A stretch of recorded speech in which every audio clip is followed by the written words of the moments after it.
Ebi. Abe dada. Unajua wewe una katabia kako fulani hivi mimi sikapendi. Ndio dada. Wewe sio mtunzaji. Ukigiwa kitu leo kesho umepoteza. Yaani ndio uko hivyo. Ndio. Umeiona hii? Hiyo ni simu. Ni simu, tena simu ya kwako nimekununulia. Yo, ni ya kwangu. Ndio, na hii tupe. Choma we dada wewe. Dada umetiki. Dada 5 tena kulareki yo. Ndio unasemaga hivyo hivyo. Sasa ipoteze. Dada hii sipotezi, ka smartphone tena. Haya mimi naondoka. Haya dada bye, asante. Haya. Yo nitakuwa najiselefishi yo. Hebu ngoja nijipige kwa picha kamoja kwanza hapa. 5 tena yo mawe. Yaani hapa nitachati, nitakuwa najipiga picha kila siku ya Mungu. Yo mawe dada amenunulia kasimu ka smartphone. Nitanikoma kulareki yo. Yo. Hatimaye dada amenunulia ka smartphone. Maana nilikuwa natumia kale ka kidomfuru kadogo. Dada kaniona, maombi yangu Mungu ameyasikia kwa kweli.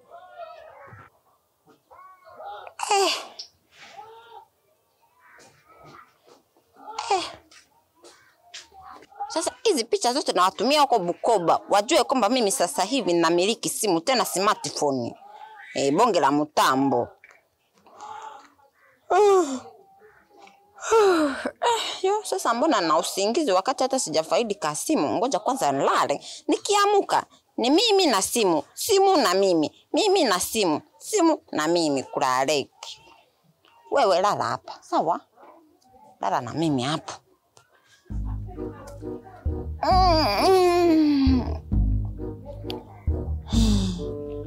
Ngoja nikushikilie.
Ebi.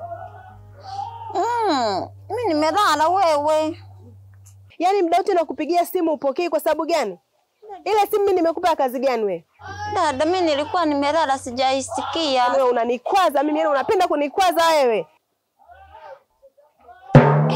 Chu. Kwani simu yenyewe iko wapi? Unasemaje? Dada mimi nilikuwa nimelala nayo hapa. Umelala nayo hapa nje? Yo mawe dada, labda watakuwa wameiba ndotoni. Simu wameiba ndotoni.